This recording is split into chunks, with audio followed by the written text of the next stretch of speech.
जय जय प्रभुपाद प्रभुपाद प्रभुपाद जय जय प्रभुपाद लिख लिख लिख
प्रभुपाद जय जय प्रभुपाद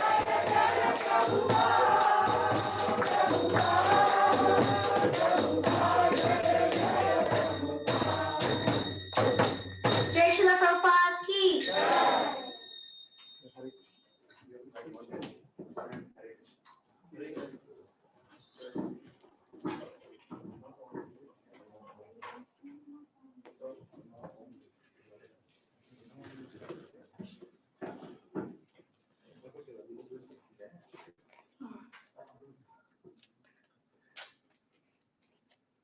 नमो विष्णुपदे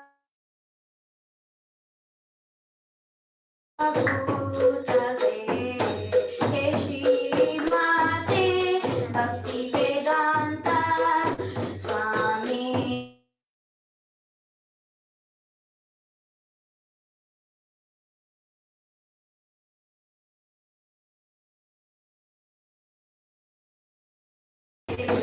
श्रीमते भक्ति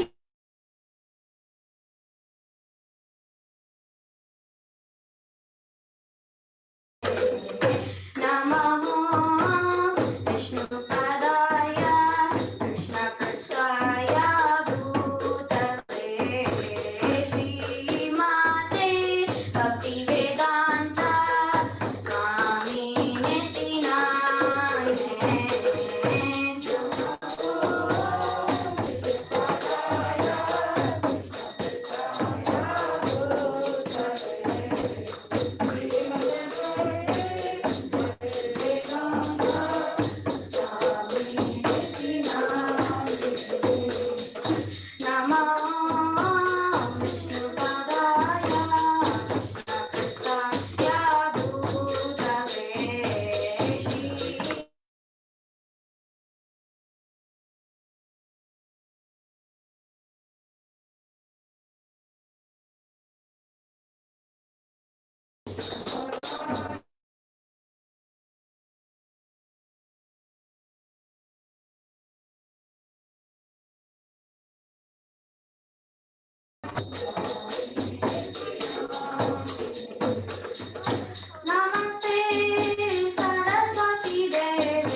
Topic.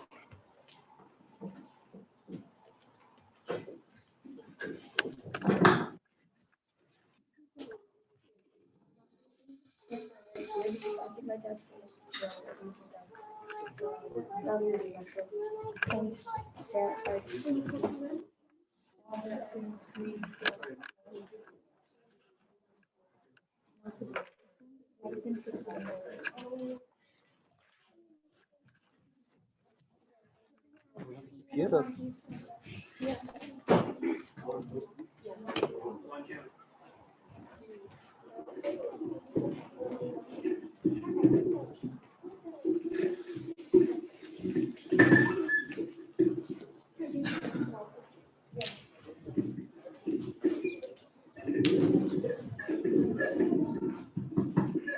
Hare Krishna.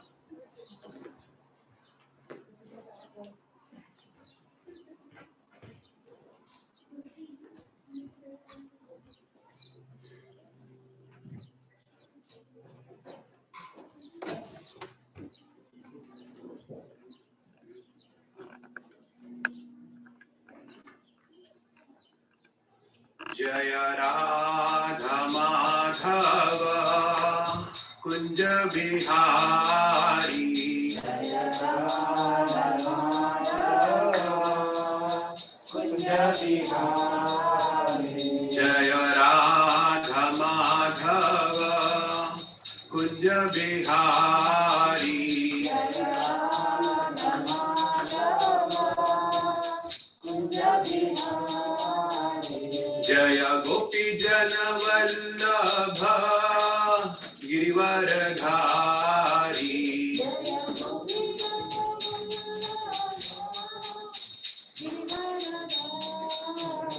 Jaya Gopi Jana Vallabha Girivaradhari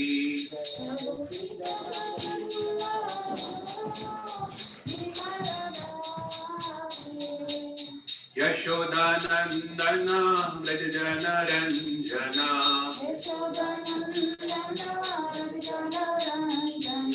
Yashodanandana Vrajajana Ranjana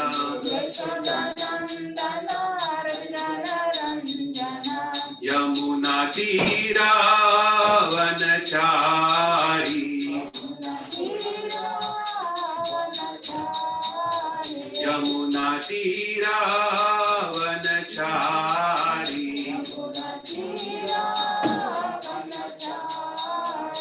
Jaya Radha Madhava Kunj Bihari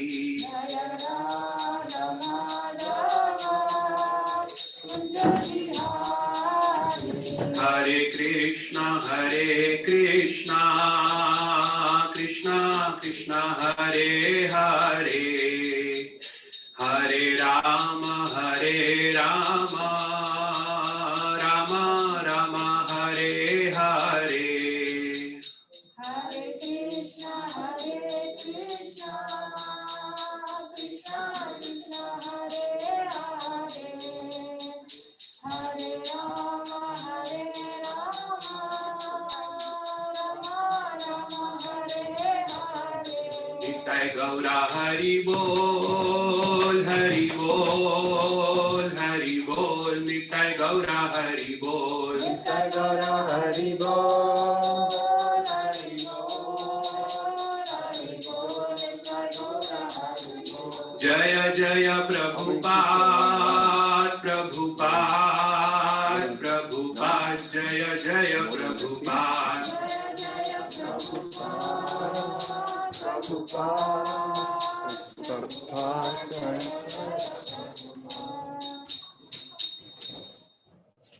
Hare Krishna.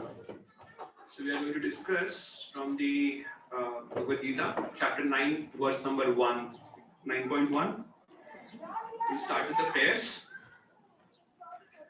Om Ajnanatimirandasya Jnananjanashalakaya Chakshurunmilitam Yena Tasmai Shri Guruve Namaha Shri Chaitanya Manobhishtam Sthapitam Yena Bhutale Swayam Rupa Kadamaiham Dadati Swapadantikam Vandeham Shri Guru Shri Utapatakamadam Shri Guru Vaishnavamscha Shri Rupam Sagidatam Sahagana Raghunathanvitam Tam Sajivam Sadvaitam Savadhutam Paridana Sahitam Krishna Chaitanya Devam Shri Radha Krishna Padan Sahagana Lalita Shri Shakhanvitamscha हे कृष्ण करुणा सिंधु दीन बंधु जगतपते गोपेश गोपिका कांता राधा कांता नमोस्तुते तप्त कांचन गौरांगी श्री राधे वृंदावनेश्वरी विष्णु भानु सुत देवे प्रणमामि हरि प्रिये वाञ्छकल्पतरुभ्यश्च कृपा सिन्धुभ्य एव च पतितानां पावनेभ्यो वैष्णवेभ्यो नमो नमः। जय श्री कृष्ण चैतन्य प्रभु नित्यानंद श्री अद्वैत गदाधर श्रीवासादि गौर भक्तवृंद हरे Krishna Krishna Krishna Hare Hare Hare Ram Ram Ram Hare Hare.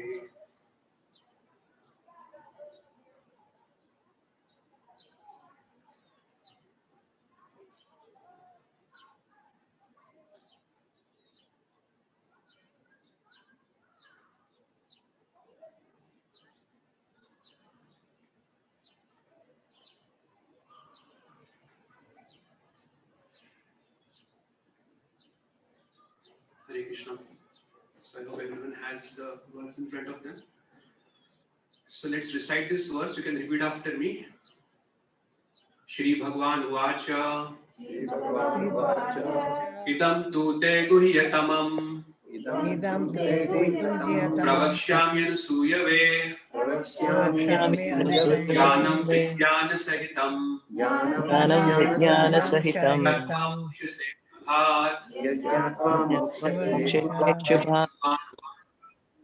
Shri Bhagavan Vacha Idam tu te guhyam tatam Pravakshami anusyave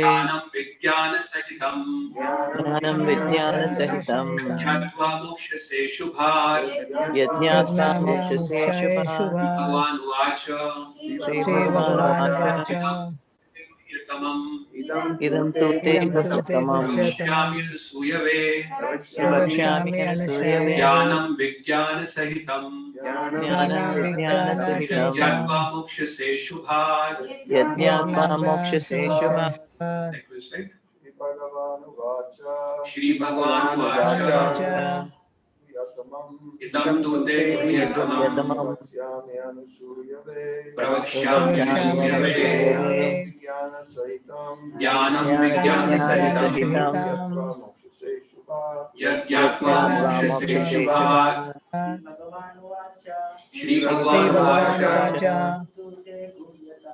Idam tu te guhyatamam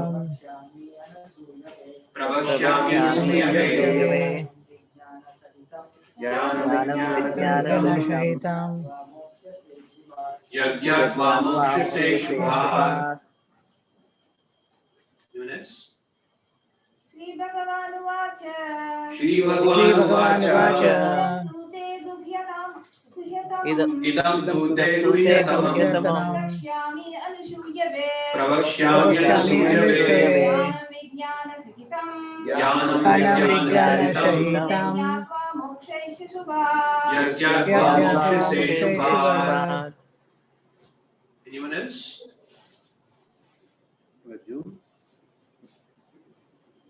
Okay. So let's recite the synonyms. Shri Bhagavan Vacha. Shri Bhagavan The Supreme Vacha, Personality of Godhead said, The Supreme Supreme Personality of Personality of Godhead Godhead said, said, this Idam to Idam this, what to they Ba- unto you, unto you, Guhyatamam, Guhyatamam, the most confidential, the the most most confidential, confidential, Pravakshami, Pravakshami, I am Pravakshami, speaking, I am speaking, Anusuyave, Anusuyave, to the Shuyave, non-envious, to the to the non-envious, non-envious, Jnanam, Jnanam, knowledge, knowledge, Vigyan, Vidyan, realized knowledge, realized knowledge, Sahitam, with, Sahitam, Yat, with, Yat, which, That which, Yatva, Yatva, knowing, knowing, knowing, Mokshase, Mokshase, Mokshaye, Ashubhat, Ashubha, Ashubhat, material existence. for from material this existence, material from this existence. Translation and purport by His Divine Grace A.C. Bhaktivedanta Swami Srila Prabhupada. The Supreme Personality of Godhead said, "My dear Arjuna, because you are never envious of me, I shall impart to you this most confidential knowledge and realization, knowing which you shall be relieved of the miseries of material existence." Purport: as a devotee hears more and more about the Supreme Lord, he becomes enlightened. This hearing process is recommended in the Srimad Bhagavatam. The messages of the Supreme Personality of Godhead are full of potencies, and these potencies can be realized if topics regarding the Supreme Godhead are discussed amongst devotees. This cannot be achieved by the association of mental speculators or academic scholars, for it is realized knowledge. The devotees are constantly engaged in the Supreme Lord's service. The Lord understands the mentality and sincerity of a particular living entity who is engaged in Krishna consciousness and gives him the intelligence to understand the science of Krishna in the association of devotees. Discussion of Krishna is very potent, and if a fortunate person has such association and tries to assimilate the knowledge, then he will surely make advancement towards spiritual realization. Lord Krishna, in order to encourage Arjuna to higher and higher elevation in his potent service, describes in this 9th chapter matters more confidential than any he has already disclosed. Am I too loud? Is it too loud? The very beginning of Bhagavad Gita, the first chapter, is more or less an introduction to the rest of the book. And in the second and third chapters, the spiritual knowledge described is called confidential. Topics discussed in the 7th and 8th chapters are specifically related to devotional service. And because they bring enlightenment in Krishna consciousness, they are called more confidential. But the matters which are described in the 9th chapter deal with unalloyed, pure devotion. Therefore, this is called the most confidential. One who is situated in the most confidential knowledge of Krishna is naturally transcendental. He therefore has no material pangs, although he is in the material world. In the Bhakti Rasamrita Sindhu, it is said that although one who has a sincere desire to render loving service to the Supreme Lord is situated in the conditional state of material existence, he is to be considered liberated. Similarly, we shall find in the Bhagavad Gita 10th chapter that anyone who is engaged in that way is a liberated person. Now this first verse has specific significance. The words idam jnanam, this knowledge, refer to pure devotional service, which consists of 9 different activities: hearing, chanting, remembering, serving, worshipping, praying, obeying, maintaining friendship, and surrendering everything. By the practice of these 9 elements of devotional service, one is elevated to spiritual consciousness, Krishna consciousness. When one's heart is thus cleared of material contamination, one can understand the science of Krishna. Simply to understand that a living entity is not material is not sufficient. That may be the beginning of spiritual realization, but one should recognize the difference between activities of the body and the spiritual activities of one who understands that he is not the body. In the 7th chapter, we have already discussed the opulent potency of the Supreme Personality of Godhead, his different energies, the inferior and superior natures, and all this material manifestation. Now in chapter 9, the glories of the Lord will be delineated.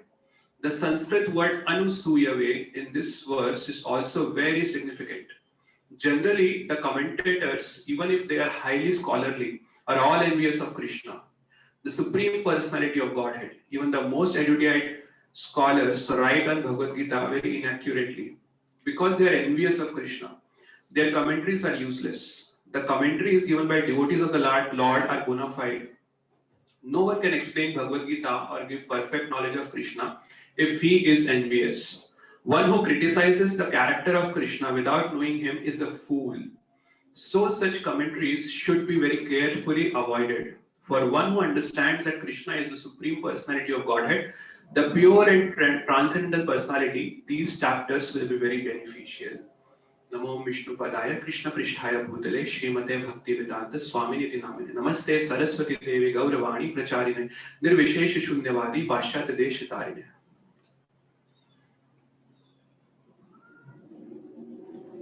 Hare Krishna. I'll read the translation one more time. The Supreme Personality of Godhead said, "My dear Arjuna, because you are never envious of me, I shall impart to you this most confidential knowledge and realization, knowing which you shall be relieved of the miseries of material existence. So I would like to start with a question for everyone. And the question is, we know that Srila Prabhupada has written many books. How many books Prabhupada has either written or commented on? Anyone knows? 70. Okay. Yeah. Can't see it. I'm sorry? You're talking to me? No, I was talking to responding to him.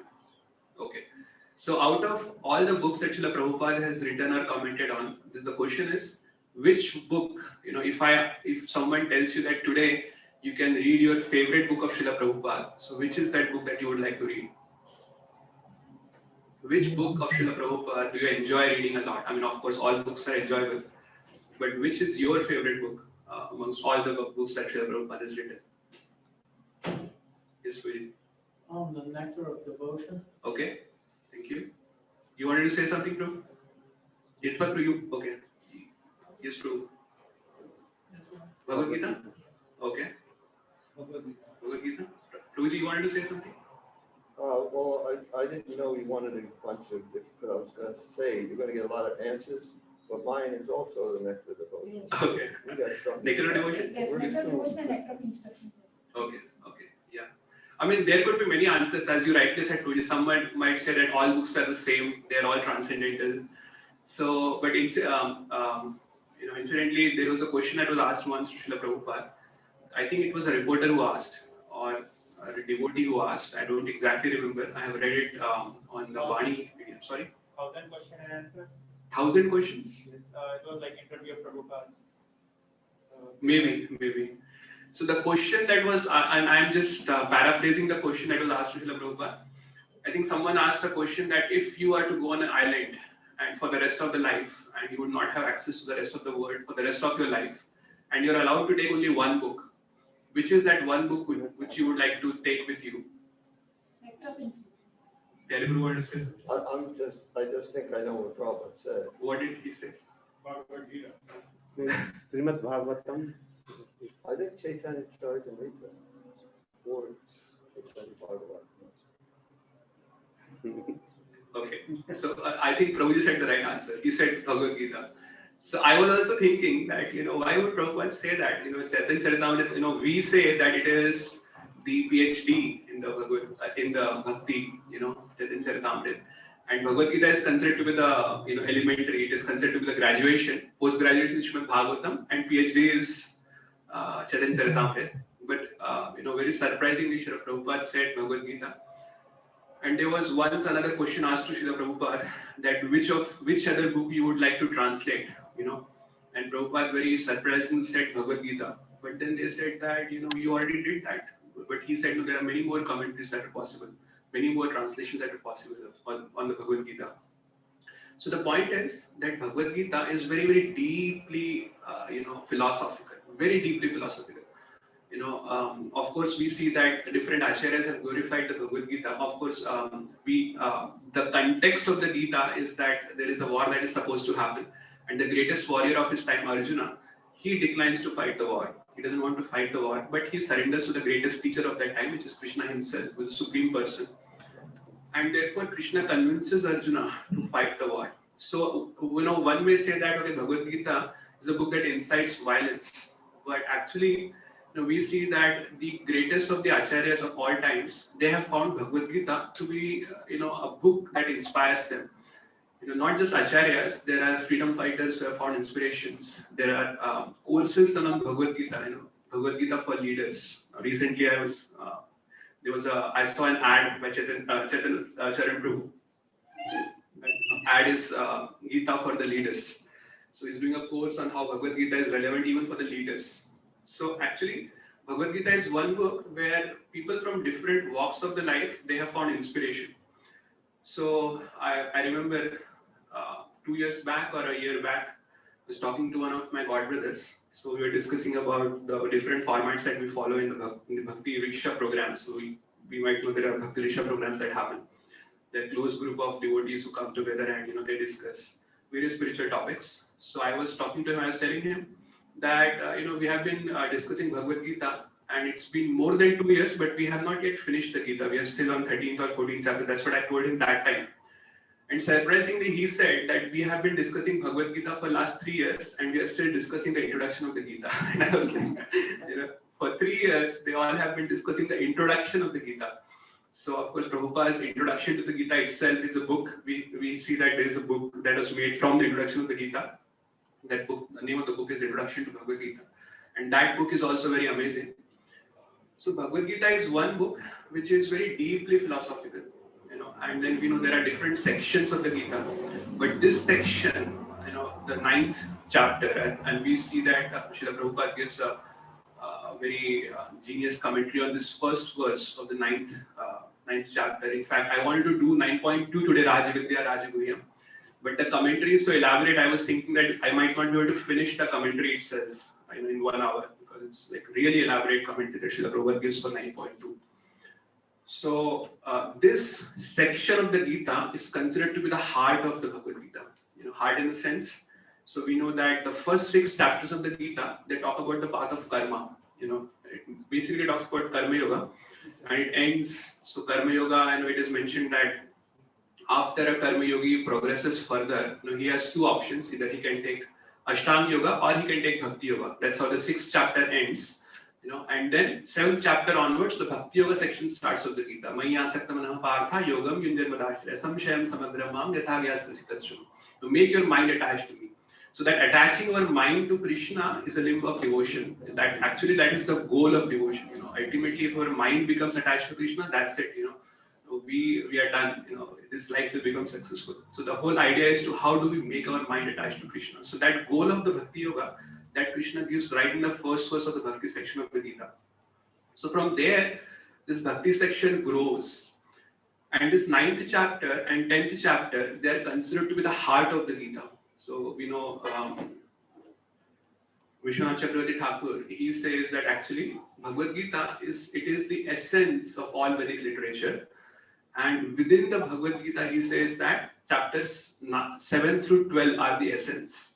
And within chapters 7 through 12, he says that chapters 9 and 10 are the essence. Why? Because the knowledge about devotion, that is more intimately revealed in the chapters 9 and 10 of the Gita. So now we see that there are a lot of parallels in the 9th chapter and in the 7th chapter of the Gita. So a lot of concepts are very similar. So we see that this verse, right? So one thing that comes out very prominent in the Gita is whenever Krishna is going to speak some knowledge, he wants to catch attention of Arjuna, he first glorifies that knowledge. So here also in this verse, he is glorifying the knowledge. Idam tute guhya tamam. So guhya tama, this is the most confidential knowledge. Prabhupada writes in the purport that the chapters 2 and 3, they deal with confidential knowledge. That is because that deals with the knowledge of the self, how we are not the body, we are the soul. That is what is described in the chapters 2 and 3. So Prabhupada writes that is actually confidential knowledge. But the knowledge that is revealed in the 7th chapter, Prabhupada says, it is more confidential. More confidential in the sense it is knowledge about Krishna. Rasoham apsukanteya prabhashmi shashi suryoho.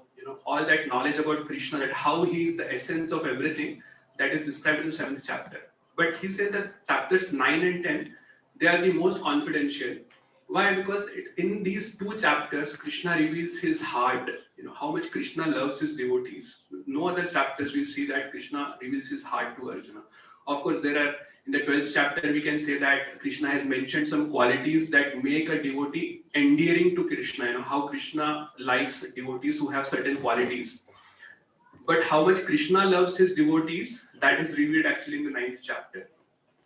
I bring them what they lack and I protect what they have. All those kind of things. And then even if someone has committed the most abominable sin, still if he is situated in the path of bhakti, then still, I love him so much. I never, my devotee will never perish. Kanteya pratijani name bhaktya pranishyati. He's as if he's taking a vow that I will never let my devotee perish. So Chakravarti Path also says that devotion bhakti is the safest, the fastest, and the easiest process. Why safest? Because the chances of fall down are very less. Because Krishna himself guarantees, Name bhaktya pranishyati, Kanteya pratijani name bhaktya pranishyati. just declare it boldly, Arjuna, that my devotee will never perish. So it is the safest because Krishna's personal guarantee is there. It is the easiest in the sense that we see that the Ashtanga Yoga process, there are practical difficulties in Ashtanga Yoga process. We have to sit in so many asanas. In fact, Arjuna rejects it, interestingly. He says that Krishna, Chanchalam hi manah Krishna. He says, actually, Krishna, I can control the wind, but I cannot control my mind. So he rejects that process, Ashtanga Yoga. So similarly, in the Jnana Yoga process, there are difficulties that we have to read so many different scriptures which do not even make any sense. There are so many Upanishads, which are like reading them is like mental gymnastic. It just doesn't make any sense. He walks but he doesn't walk. He sees but he doesn't have any eyes. You say, what is going on in this scripture? It just can't make any sense. So and then I don't know if you have read the Uddhav Gita section, and the path of Jnana is also very, very austere, extremely austere. It is the idea is that you have to renounce everything, and then you have to go to a solid place, and you don't even have to endeavor to eat. Whatever is available to you on its own accord, that you can eat. They are not even supposed to pluck a fruit from a tree. Whatever falls from the tree, if there are dry leaves, they are supposed to take them and eat them. That is how austere the path is. So there are practical difficulties in the path of Jnana and Dhyana also. Whereas in the path of devotion, it is joyfully performed. 9.2 Krishna says that, Rajavidya Rajaguhyam Pavitramidam Uttamam Pratyaksha Avagam Dharmyam Susukham Kartum Avyayam. So it is the fastest, fastest in the sense. Krishna also promises, in the 12th chapter, if you remember, Tesham aham samuddharta mrityu samsara sagarat bhavami na chirat partha. Na chirat means delay, and na chirat means without any delay. Mrityu aham samuddharta. I myself come and I pick them up from the samsara. The mrityu samsara. Mrityu samsara is this material world. I pick them up and I take them away. Na chirat, without any delay. I personally come and liberate them. So it is the fastest also. So that is the glory of the devotional service that is described in the 9th chapter. The 9th chapter, in a sense, what Krishna does is, the way he starts the 9th chapter is, he first talks about his relationship with the material world. When he's giving this confidential knowledge to Arjuna, one thing that I want to also mention is about the word Anusuyave. Prabhupada also focuses on this verse, on this word. Anusuyave means Krishna is telling to Arjuna that, Arjuna, I'm telling this knowledge to you, I'm revealing this knowledge to you because you are not envious of me. So Prabhupada also mentions at one place that if we are envious of Krishna, the more we hear the glories of Krishna, the more we become envious of him. Excuse me. Therefore, this knowledge is not meant for people who are envious of Krishna. So in fact, we know that in the 4th chapter itself, Krishna, kinds of qualifies, in a sense that who is qualified to receive this knowledge. Sa evaya maya tedya yogaha prokta puratana bhaktosi me sakha cheti rasyam hi etaruttama. He says to Arjuna that because you are my, you are bhaktosi me sakha cheti, you are my bhakta and you are my sakha. Therefore, I am giving this knowledge to you. Prabhupada actually picks this verse in the introduction. Prabhupada focuses on this verse. He says that this is the qualification of who is qualified to receive the knowledge of the Gita. So Anusuyave is in line with what Krishna had said in the 4th chapter. So, we have to understand this. So, and then in the next verse, Krishna said, again he repeats, Rajavidya Rajaguhyam. First he had said Guhyatamam, and then he said, this is the king of all confidential knowledge. This is Rajavidya also. This is the king of the knowledge and the king of the most confidential knowledge also. So now Rajavidya, it is like a compound word. It can mean the king of the knowledge. That's how Prabhupada translates it. We have the book also, Rajavidya. It is given by Srila Prabhupada. And then we have Rajavidya can also mean the knowledge for the kings. Raja Nam Vidya. So how Krishna himself says that, in the 4th chapter itself, 4.2, Imam Vivasvate Yogam Proktavanham Avyayam Vivasvan Manave Braham Manurikshivake Bravit Evam Parampara Praptam Imam Rajarishyo Vidu. This knowledge is coming down in parampara, in succession, and it is coming through the Rajarishis. It is coming through the saintly kings.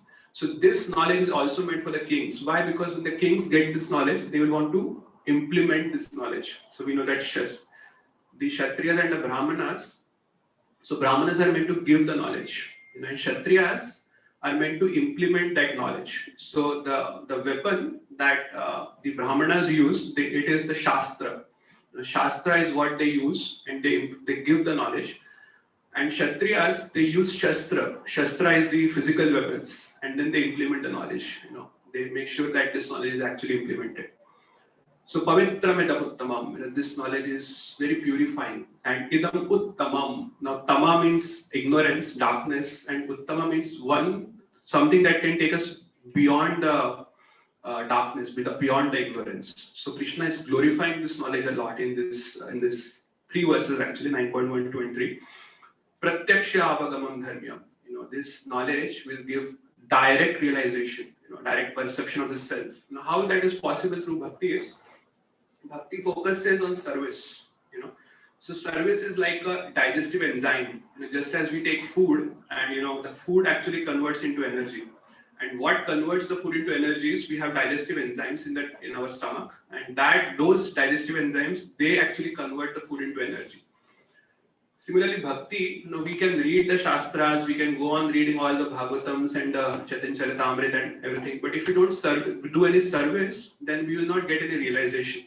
So service is that digestive enzyme that converts knowledge into realization. So that's why bhakti, it is mentioned that it can give direct perception of the self. And susukham kartum abhyayam, it is joyfully performed. This word actually has caught my attention multiple times. I think about it, that how Krishna contrasts.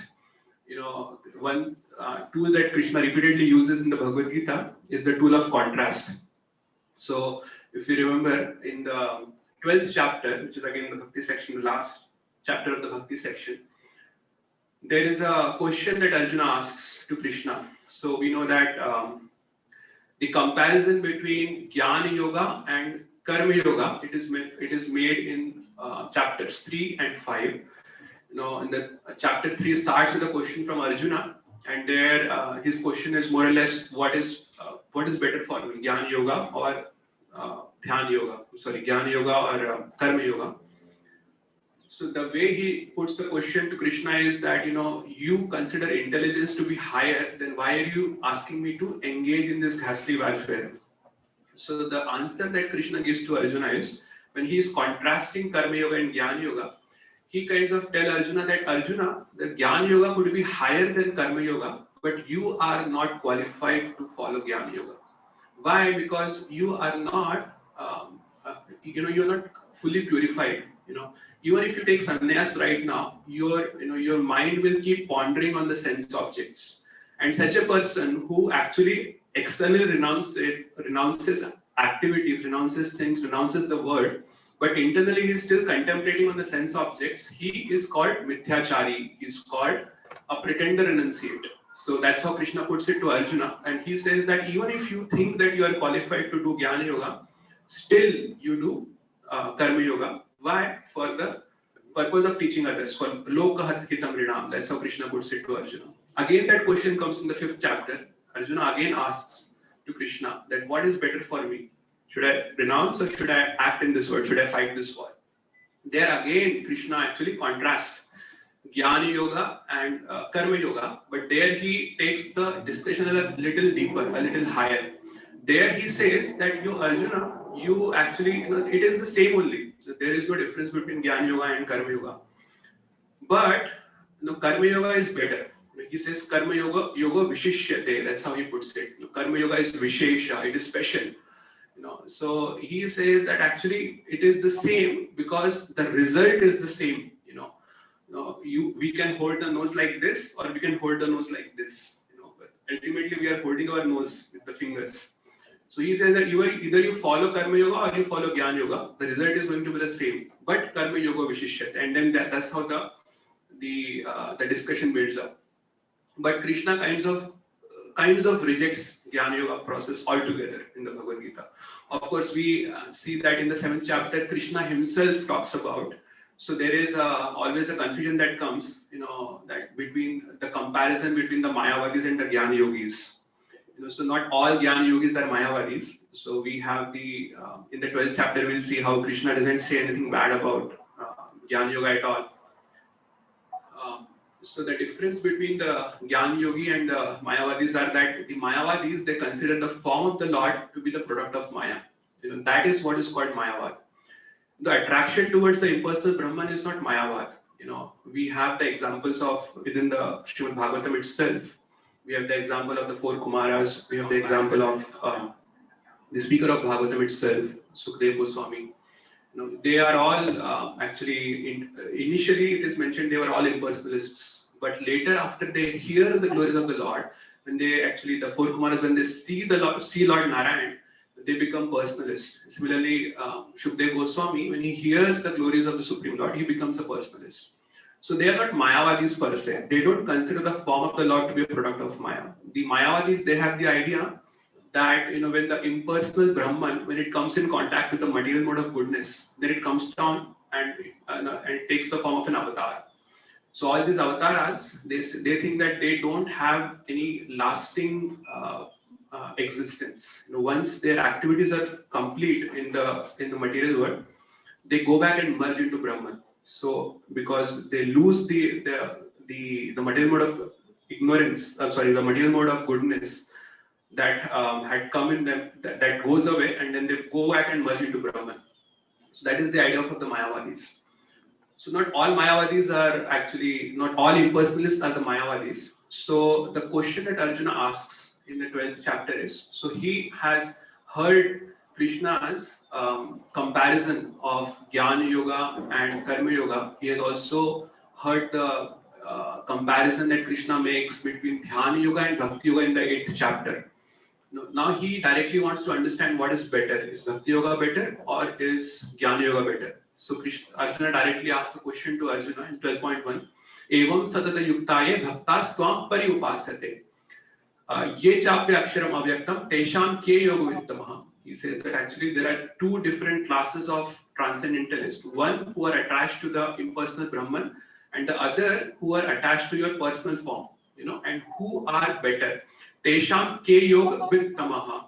Who are more intimately united with you in yoga. That's how he puts the question. And Krishna, he very clearly in one line he says, Shri Bhagavan Vacha, Mai avesh manoyema nitya yukta upasate shraddhaya paryopetas teme yukta tamomataha. He says that those people who are always engaged in worshipping my personal form, they are better. And from there, actually he builds the comparison that he does. Ye to aksharam adirdesyam avyaktam paryupasate sarvatra gamachantyam cha kutastham achalam dhruvam sanniyamandriya gramam sarvatra samabuddhaya te prapnuvanti mameva sarvabhuta hideratah. He says that actually, even the impersonalists, they have to control their senses, and they are attached to the impersonal, inconceivable Brahman, which is beyond the senses. So that's how he puts it. But he also says, and he says that actually te prapnuvanti mameva, they will also attain me, but after a long time. After a very long time, he says. But later, I was contrasting what Krishna says in 9.2, susukham kartum avyayam. So Krishna also says about Jnana Yoga, klesho adhiktarastesham avyaktasakta chetasam avyaktahi gadir dukkham devadbhir avapyate. So two negative words he uses, klesha and dukkha. He says that there are a lot of klesha on this path. It is very difficult. And then he says, avyaktahi gatir dukkham. People who are attached to avyakta, to the impersonal, their path is filled with dukkha. Devadbhir avapyate. People who are embodied, and embodied people like us, we are embodied. So there are two words, embodied and disembodied, and unembodied. Unembodied is the Supreme Personality of Godhead. He doesn't have to, ever get inside a body. That is unembodied. And disembodied means we have the body, but somehow the body has been taken away from us. So the ghosts are generally referred to as disembodied beings. And so we are embodied beings. So they have bhir avapyate. People who are embodied, for them, this path is very difficult. So that's how Krishna puts it in the 12th chapter. So he kinds of rejects the Jnana Yoga altogether from the Bhagavad Gita. Of course, we see in the 13th chapter, again, Arjuna makes an inquiry from the Supreme Lord. He says that, I want to understand what is Jnana, what is Gyeya, what is the purpose of knowledge, what is the object of knowledge. So that's how he starts asking questions. And Krishna starts answering the questions. So there again, just because Arjuna wants to understand this, Krishna actually focuses on the Jnana Yoga path, and then we see the 13th to 18th section of the Gita. It focuses on the Jnana Yoga. A lot of analysis Krishna does over there, but he concludes in the 18th chapter by saying that in the 7th chapter itself, Krishna had said that, Bhavanam Janmanam Ante Jnanvan Mam Prapadyante Vasudeva Sarvamiti Samatma Sudurlabha. He says that, after many, many births, one who is actually in true knowledge, he will surrender unto me. So there in the 7th chapter, he had said that. In the 18th chapter, also he says that, Brahma Bhuta Prasannatman Shochati Na Kamshati Samaha Sarveshu Bhuteshu Mad Bhaktim Labhate Param. After attaining Brahman, person realizes that Mad Bhaktim Labhate Param. My devotional service is the best. And then he engages in devotional service. So therefore he tells to Arjuna that Manmana Bhav Mad Bhaktam Adhyajimam. You do my bhakti now itself. Why do you want to follow this entire process?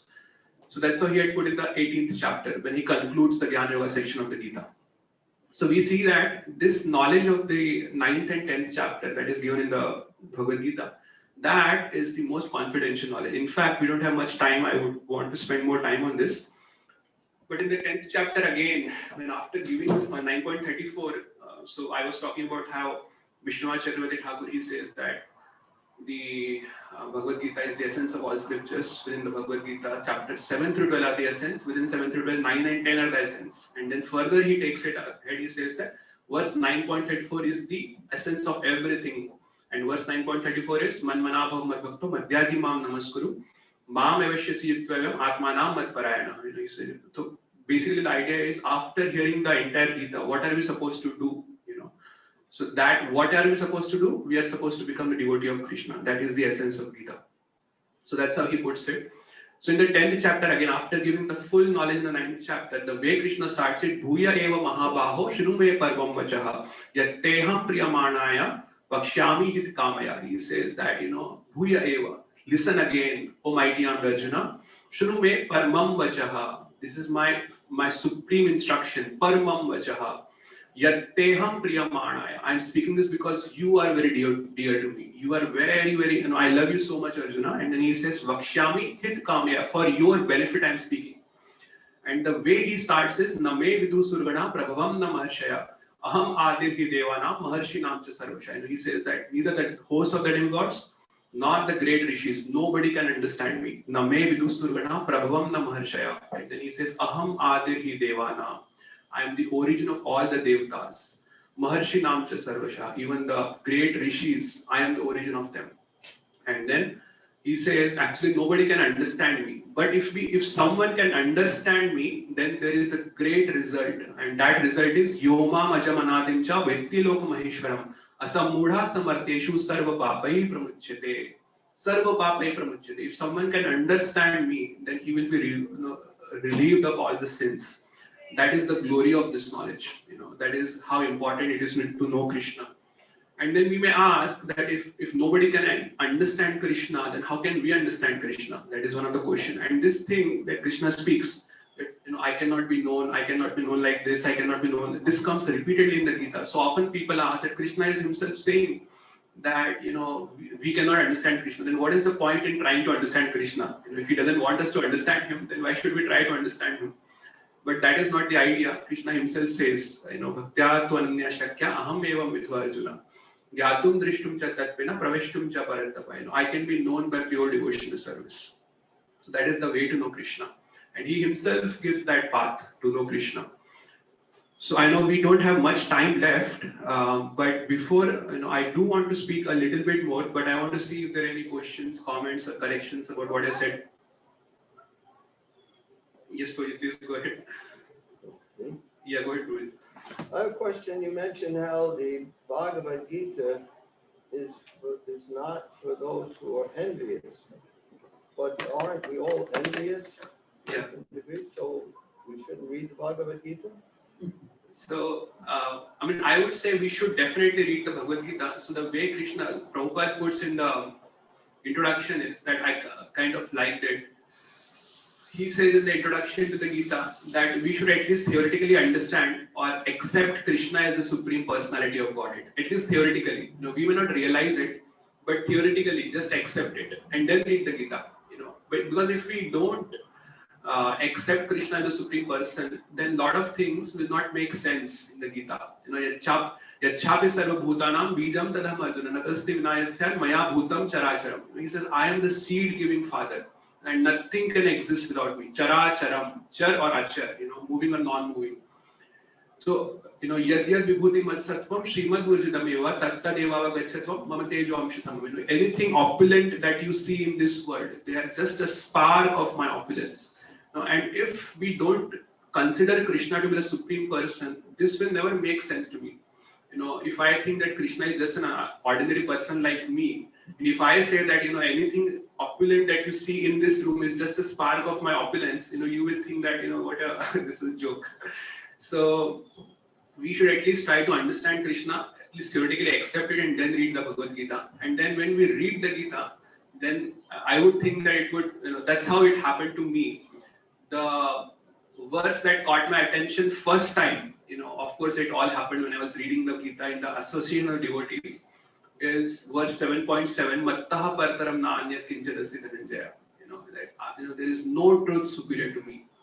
And that kind of caught my attention first time. Of course, we all have had our own moments of, which verse caught our attention, or what was that one moment that we realized that Krishna is actually supreme. So that was my moment, and I contemplate on that verse. And actually, that verse is, it goes on further to say that, everything rests upon me just as the pearls rest on a necklace.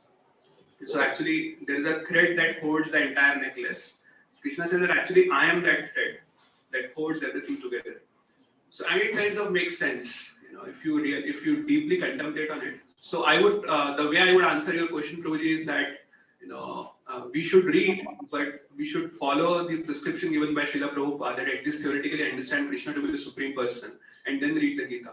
But if you want to add something, please go ahead, Prabhuji.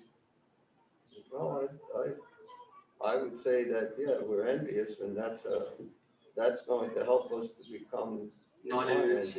by reading the Gita, hearing the Gita. And you're right, if we accept, at least theoretically, Krishna is the supreme personality of Godhead. So that helps us also not to be envious. Exactly. Yes, Prabhuji, please go ahead. So, you were talking about how Krishna discouraged the process of jnana yoga. You were talking about how Krishna was discouraging the path of jnana yoga and kind of didn't really encourage it much. But then at the end, toward the end, he says the one that studies the Bhagavad Gita, studies this conversation, worships me with their intelligence. So that would seem, to me, that sounds like jnana yoga. But when you say jnana yoga that was discouraged, you must be then referring to what the method, that the whole known process that Krishna was explaining to Arjuna, which Arjuna rejected. Because it sounds to me like, this Krishna also says the sacrifice of knowledge is greater than the sacrifice of material things, of dravya. So it seems to me like jnana yoga, there's a type of jnana yoga which Krishna is encouraging, and then there's a jnana yoga that was known as a certain type of path that he wasn't. Is that true, or? Where does he say, Prabhuji, that the sacrifice of knowledge is greater than dravya? I'm not sure. Okay. But I do know that Krishna does definitely say that one who studies this worships me with their intelligence. Yeah, he does say that. So first of all, in the 12.12, Shreyohi Jnanam Abhyasa, Jnana Dhyanam Vishishyate. So actually Krishna puts Dhyan Yoga above Jnana. Jnana Dhyanam Vishishyate. So better than Jnana Yoga is Dhyan Yoga. That's how Krishna puts it in 12.12. So in the hierarchy, if we see, Karma Yoga comes first, then Jnana, then Dhyan, then Bhakti. That's how it is. If you understand the way Krishna puts it in the 12th chapter also. And then in 11.54 and 55, actually 53 and 54, Krishna says that I cannot be understood by neither by not by studying the Vedas, nor by giving charities, nor by, he gives a full list of things, by which he cannot be understood. And in that, jnana also comes over there. I cannot be understood by just pure, simple jnana. And bhaktyatun shakya aham evam vidho Arjuna. He says that only way to understand me fully is to devotional service, to bhakti. So we can understand bhakti yoga is always placed higher in the ladder, in the hierarchy. So now anywhere that the word jnana comes, and this point is also referred to by Chakravarti Pal in his commentary, that it's not that everywhere the word jnana comes in the Bhagavad Gita, it refers to jnana yoga per se. Even bhaktas have jnana, even the karma yogis have jnana. So they also have jnana. So the way Krishna is putting is that, if you try to understand this knowledge, you are doing my arti with your intelligence. Evam budve param budva. He says that, you consider. So basically, the way Krishna is putting there is, if you try to understand it, that endeavor itself is so purifying that, actually you are doing my arti with your intelligence. So that's how Krishna puts it. Now, we don't have to necessarily think that there Krishna is referring to Jnana Yoga. Because Jnana Yoga, if you see the way it is described in the Bhagavatam, in the Uddhav Gita section, it is very intense, very, very intense. So, and it involves analysis of different scriptures, and it deals with self-analysis. Of course, there might be a guru, and initially they might approach a guru and get the basics, but ultimately they have to come to their own conclusion that I am not this body, aham brahmasmi. And that conclusion that they come to is through their own self-analysis, or Prabhupada says self-speculation. That's the word that Prabhupada uses. So jnana, wherever it comes, it doesn't have to mean jnana yoga. It may mean jnana, even bhakta. There is jnana required even in the path of bhakti. The knowledge that Krishna is supreme, that also is a kind of jnana. That jnana. Dadami buddhi yogam tam yene mam upyanti. I give them buddhi yoga through which they can come to me. So that jnana that Krishna gives is not a jnana yoga jnana. That jnana that Krishna gives from the heart is the jnana of bhakti, the jnana of Krishna's supreme position, his sweetness, his greatness, and through which we can go to Krishna. That's how I would understand this, Prabhuji. All right, yeah. I think Prabhuji wanted to say something. No, I got a couple of questions on just one answer for that. When you talk about service, I think in Sanskrit, das is service. I think das is service. Specifically, what kind of service are you talking about? What kind of service? What kind of service? Yeah, so it's a good question. What service can we do? So, Prabhupada has given many kinds of services to us. Of course, our greatest service is to chant the names of the Lord. If we have taken initiation, at least 16 rounds of the Hare Krishna Mahamantra, that itself is a service. So we know that the devotion has many limbs. So most prominently, there are 9 limbs of devotional service. So we have hearing, chanting, all those are the limbs of, and all those are considered to be devotional service. So if you see the hierarchy that is given by Krishna himself in the 12th chapter, he says that the best is that we are always thinking of Krishna. Our mind and intelligence is completely fixed in Krishna. That is the best.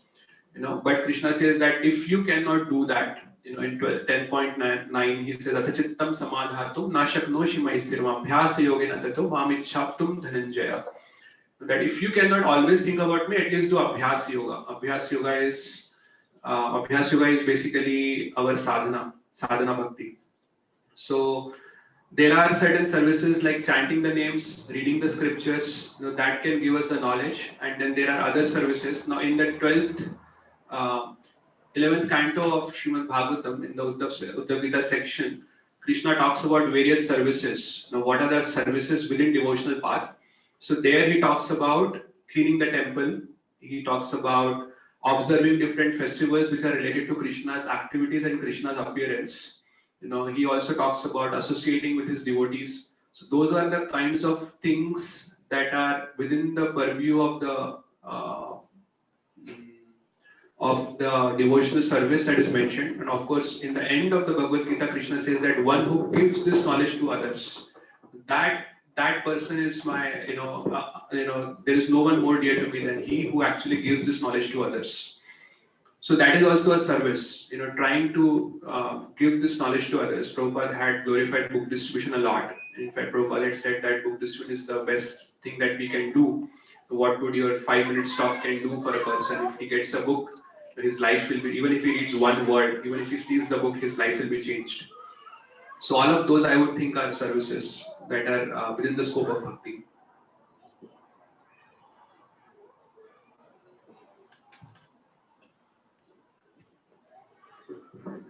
Just one last question. We only have 1 minute. Go ahead. Hare Krishna, Prabhuji. I have a question. When people say that they're envious of Krishna, what does it mean? Does that mean that they're jealous? For example, Lord Krishna is so strong. Does that mean that we're jealous because he's strong? So the statement envious of Krishna, what does it mean? Yeah, so it can be answered at different levels. At our level, we can understand that even the enviousness that we have for others, for other living entities, that is also ultimately envy of Krishna only. Krishna says that all living entities are my parts and particles. If we are envious of others, indirectly we are envious of a part of Krishna, and we are envious of Krishna indirectly. We may think that we are not directly envious to Krishna, but even that envy is a kind of envy to Krishna. We are envious of others because ultimately we are envious of Krishna. So I think it's 5 p.m. We can discuss it later again. So I think we can break here for the Aarti. Thank you everyone. Thank you for joining. Srimad Bhagavad Gita ki, Srila Prabhupada ki.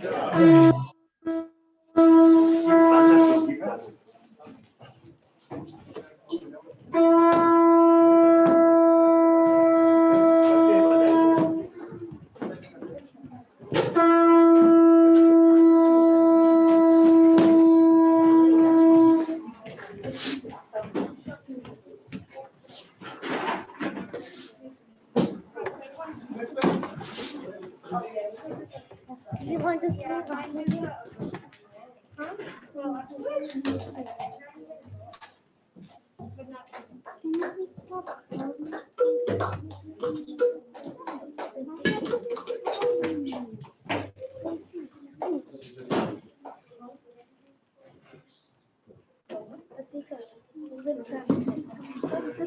Jagat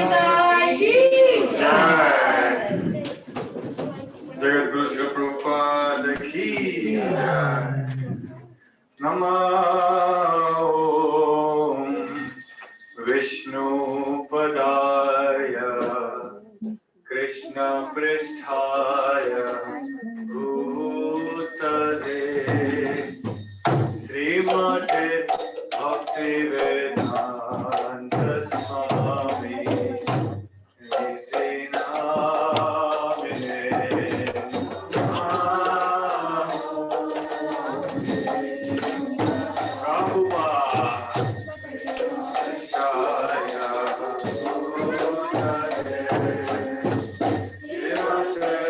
Namaste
Bhakti Vedanta Swami Srila Prabhupada ki, ISKCON founder Acharya Srila Prabhupada ki, Om Vishnupada Paramahamsa Parivrikacharya Bhakti Siddhanta Saraswati Thakur Goswami Srila Prabhupada ki, Namacharya Haridas Thakur ki, Ganga Maiya ki, Yamuna Maiya ki, Bhakti Devi Tulsi Maharani ki, Purushottam Sri Jagannath Puri Dham ki, Mayapur Navadvip Dham ki, Vrindavan Dham ki, Ananta Koti Vaishnava Vrinda ki, all glories to the assembled devotees, all glories to the assembled devotees, all glories to the assembled devotees, all glories to Sri Guru and Gauranga, Jagat Guru Srila Prabhupada ki.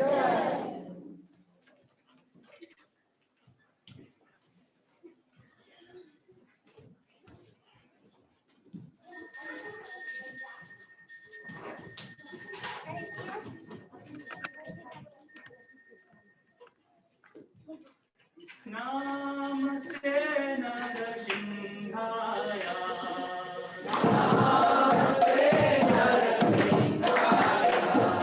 Namaste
भगवान की जय, doctor प्रसाद महाराज की जय, जय गौर प्रेमानंदे हरि हरि बोल, प्रभुपाद की जय।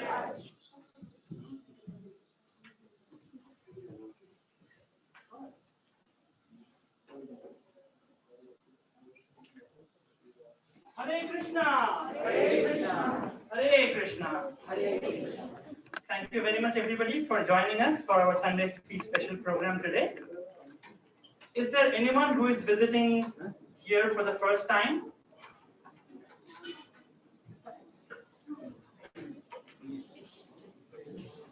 Okay, I think we have most of our regular devotees. So our feast sponsors today are Advaita Chandra Prabhu Krishna Priya Mataji, who are sponsoring today for the birthday of their daughter Archana. Hari Bol! Archana's birthday is actually on August 1st, but we are going to have around that time a very special program, a very special festival. Any guesses? Rath Yatra. Rath Yatra on the 31st of July, which is next Saturday. Hari Bol! And we are going to have it very nearby. Where? Riverfront Park, right here. Just down the street from here. So please do join us. Tell your friends, your relatives to join us on the 31st of July at Riverfront Park. And we do have a lot of services. And if anybody is interested, anybody wants to volunteer for Lord Jagannath services, you may contact Madhav Kanta Prabhu. Madhav Kanta Prabhu is right here. If anybody is interested, just reach out to Madhav Kanta Prabhu and you can register your names. And we will not be having our regular Sunday feast program the Sunday after Rath Yatra, that is the day after Rath Yatra. Rath Yatra is on Saturday. The Sunday we're not going to have our regular programs. We'll resume our regular Sunday programs from the next Sunday, August 7th. Thank you. And Jiva Mataji, is Jiva Mataji here? Okay, no issues. So, I just wanted to check if we have any other announcements related to Rath Yatra. For that.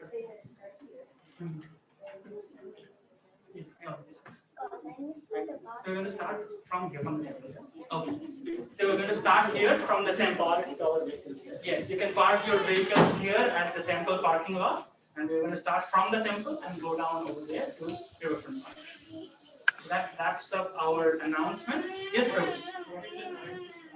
What is it? 9, 12. Noon. Yes, we're going to start from here at noon. 12 noon. Okay. And now we're going to have more chanting for our sponsors. Hare Krishna. Hare Krishna, Hare Krishna, Krishna Krishna, Hare Hare, Hare Rama, Hare Rama, Rama Rama, Hare Hare, Hare Krishna, Hare Krishna, Krishna Krishna.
Hare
प्रणाम संकीर्तन की जय श्री प्रभुपाद की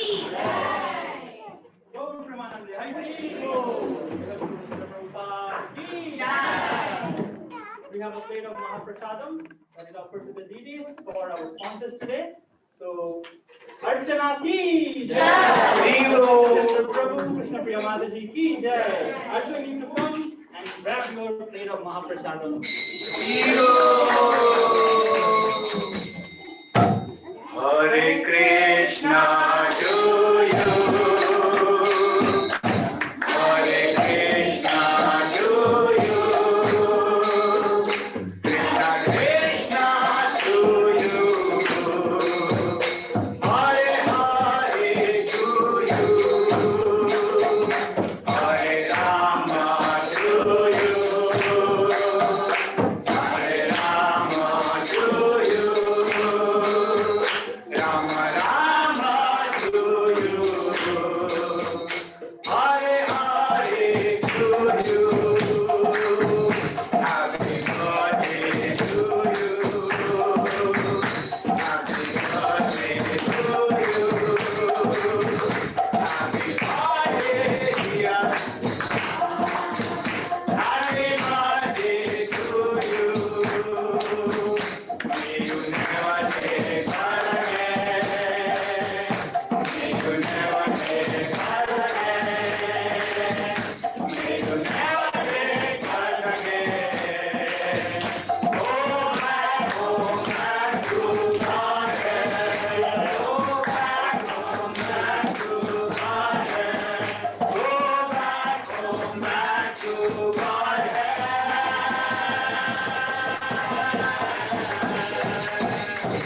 One more time.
May Sri Sri Gauranika bestow mercy on the birthday boys and girls, and they should stay connected and serve Srila Prabhupada.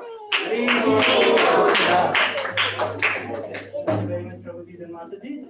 And with that, we're going to conclude our program for today. But before that, another reminder that we're going to have Rath Yatra next Saturday, starting at noon at Riverfront Park. Please remember that. And a lot of devotees starting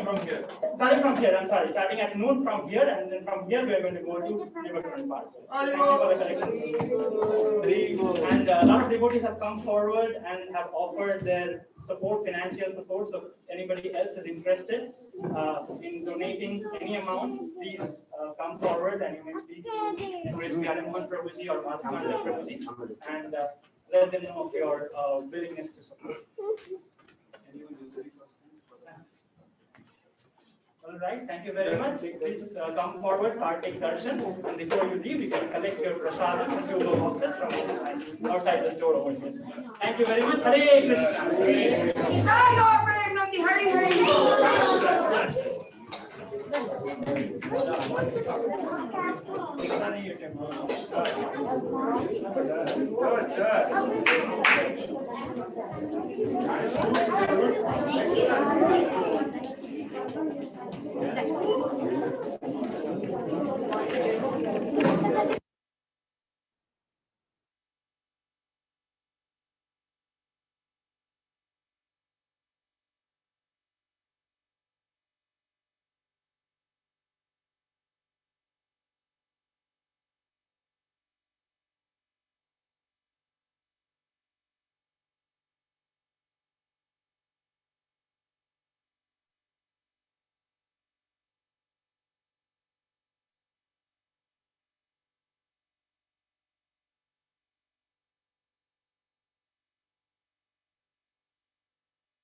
Hare Prabhupada